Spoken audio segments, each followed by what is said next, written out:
Olá, pessoal! Na nossa aula do dia de hoje, a gente vai comentar com você a mais nova reunião entre Trump e o líder da Coreia do Norte, o ditador Kim Jong-un. Essa reunião, que foi uma reunião muito badalada pela mídia, que sob o ponto de vista propagandístico e de marketing, tanto de Trump quanto de Kim Jong-un, parece ser muito bem sucedida, porém, as medidas práticas desse encontro parecem não ter sido lá muito consistentes. Então vamos lá, vamos tentar entender um pouquinho a respeito da relação entre os Estados Unidos e a Coreia do Norte. Primeiro, você se recorda que a Península Coreana ela fica na fronteira imediata com a China. E você se recorda que ao final da Segunda Guerra Mundial, tomou-se então uma decisão pela divisão da Península Coreana em dois países.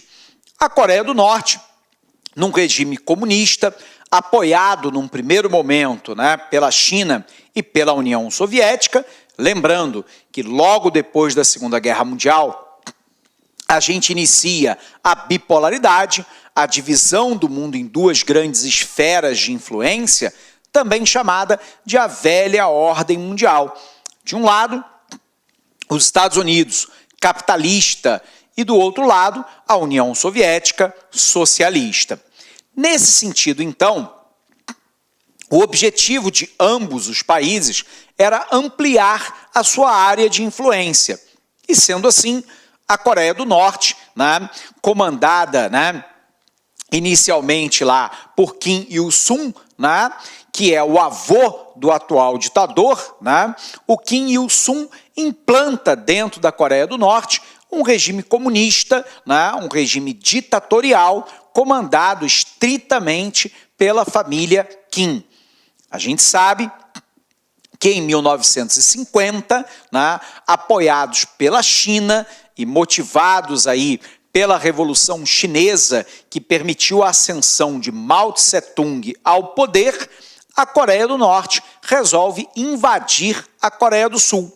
A Coreia do Sul, que era um país capitalista apoiado pelos Estados Unidos.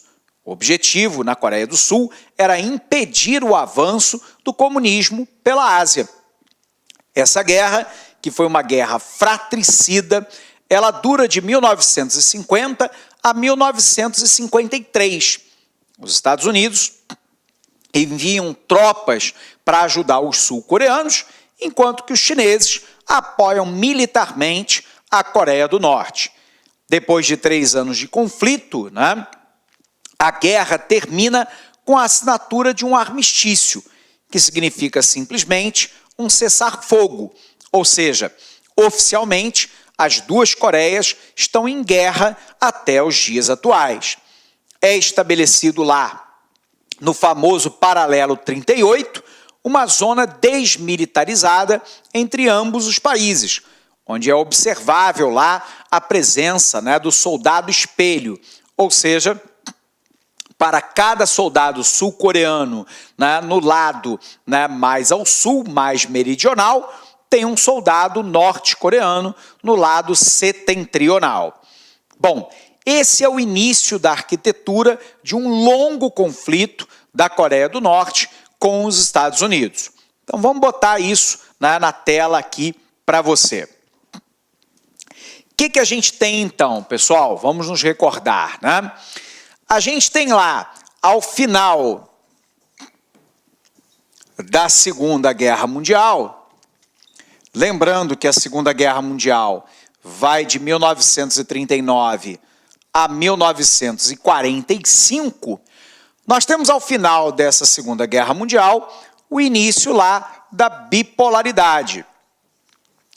Essa bipolaridade entre os Estados Unidos de um lado, representando o bloco capitalista, e a União Soviética do lado, a União das Repúblicas Socialistas Soviéticas, representando o lado comunista oriental. Dentro dessa lógica da bipolaridade, a gente vai ter lá a divisão da Península Coreana.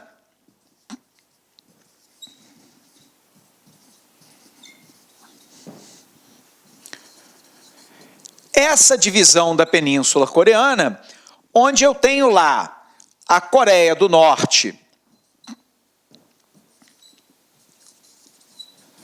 dentro do regime comunista, tendo, abre aspas, como pai fundador o Kim Il-sung, avô do atual ditador, né, o Kim Jong-un, né, e do outro lado, o regime lá da Coreia do Sul, um regime capitalista e apoiado pelos Estados Unidos. A gente sabe que de 1950 a 53 a gente vai ter a Guerra da Coreia. Essa guerra, uma guerra fratricida entre ambos os países, que terminou lá com a assinatura, em 1953, de um armistício e, portanto, de um cessar-fogo. A Coreia do Sul foi abraçada pelos Estados Unidos. Os Estados Unidos implementou na Coreia do Sul a famosa doutrina Truman. A ideia era impedir o avanço do comunismo pela Ásia, apoiando econômica, financeiramente, comercialmente, politicamente, militarmente, países que pudessem fazer fronteira com países comunistas, impedindo a sua expansão. Tanto que os Estados Unidos mantêm bases militares na Coreia do Sul. A Coreia do Sul se aproveitou desse apoio norte-americano e se desenvolveu. Hoje, a Coreia do Sul é um dos tigres asiáticos, um dos países em rápido processo de desenvolvimento e de industrialização, enquanto que a Coreia do Norte se ensimesmou, né? A Coreia do Norte se fechou, é um dos países mais fechados do mundo, numa ditadura comandada pela família Kim. Então nós tivemos Kim Il-sung, durante um bom período de tempo, comandando, né, a Coreia do Norte. Com o seu falecimento, né, assume o seu filho, o Kim Jong-il, e mais recentemente, com a morte de Kim Jong-il, né, assume o poder, né, Kim Jong-un, né, o atual, né, presidente e ditador do país. Beleza?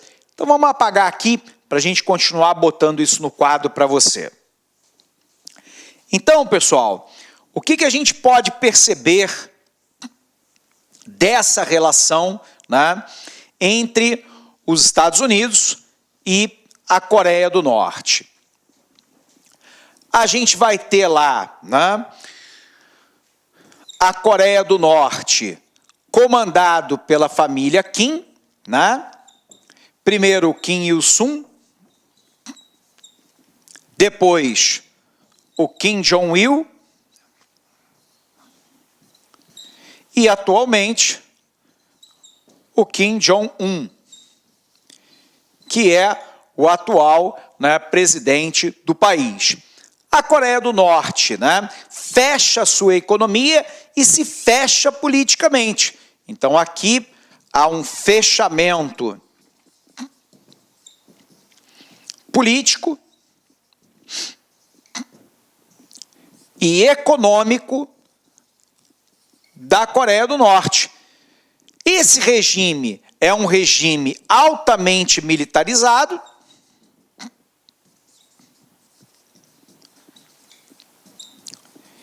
e que tem um único grande apoiador no mundo, que é a China. E a gente já vai entender por que a China é uma grande aliada do regime norte-coreano, embora ao longo dos últimos tempos tenha se irritado profundamente com o regime de Kim Jong-un. Tudo bem? Então, revisando aqui, né? A Coreia do Norte vive uma ditadura hereditária da família Kim, né? Em coreano, o sobrenome vem antes do nome, então eu tenho Kim Il-sung, né, num primeiro momento. Com o falecimento dele, assume o seu filho, né, que é o Kim Jong-il, né, e com o falecimento do Kim Jong-il, nós temos atualmente o presidente, o Kim Jong-un. Né? A Coreia do Norte é um dos países mais fechados sobre o ponto de vista político e econômico do mundo, é um regime altamente militarizado, que tem um único grande apoiador no mundo, que é a China, e que vive, né, um forte culto à personalidade da família Kim. A família Kim é entendida como aquela que protege a Coreia do Norte, que defende os interesses norte-coreanos. Óbvio que há uma profunda manipulação da mídia, que é toda controlada pelo Partido Comunista norte-coreano.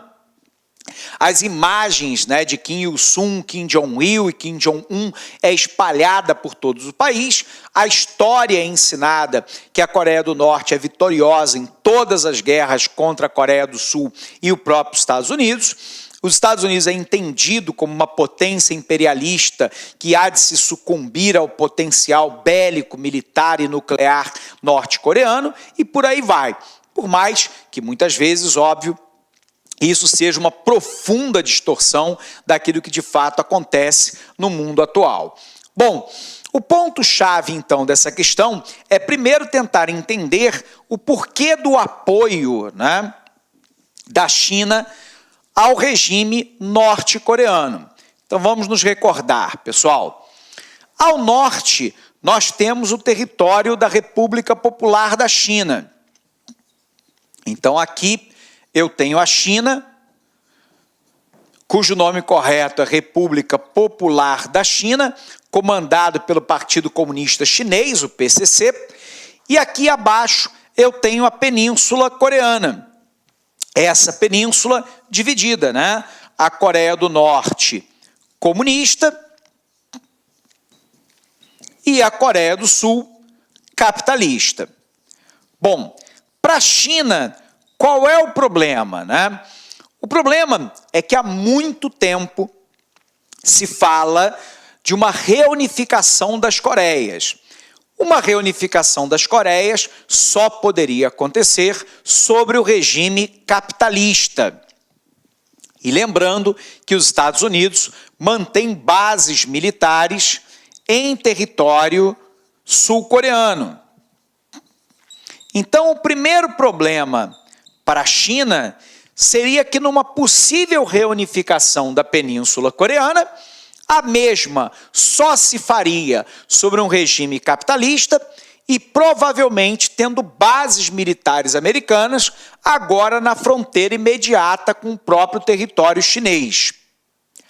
Um aluno certa vez me questionou o seguinte... Olá, meus amigos, minhas amigas, sou o professor Luiz Antônio de Carvalho. Estou aqui para fazer um convite muito especial para você que está se preparando para o concurso da PM Alagoas 2018. Edital publicado, edital na praça, são 500 vagas disponíveis para o cargo de soldado combatente. E claro, nós aqui da Lá Concursos, nós estamos oferecendo um curso completaço, ponto a ponto do edital, podem ter certeza disso, claro, não precisa nem dizer, mas eu gosto de reafirmar, super atualizado.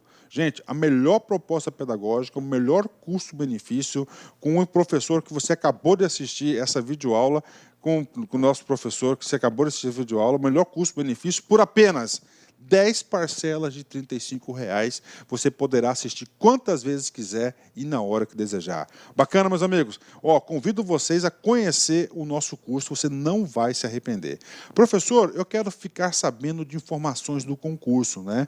Nós aqui da Lá Concursos, inclusive nós estamos preparando uma bateria de aulões ao vivo, né? O nosso canal no YouTube é um canal muito poderoso, um canal aí que nós temos bastante inscritos e claro que a gente vai atender de uma forma bastante atenciosa o concurso da PM. Então, convido vocês a enviarem um e-mail para 659-971-9373, que nós vamos fazer uma lista de transmissão exclusiva para a PM de Alagoas. Basta enviar um WhatsApp, né, com a PM Alagoas, né, PM LA, que nós vamos estar encaminhando informações, dicas, exercícios, avisos, né? Vamos colocar toda a nossa equipe de marketing da LAC Concursos aí à disposição de você que vai estar estudando da PM Alagoas. Bacana, meus amigos? Espero vocês aqui na LAC. Clique LAC.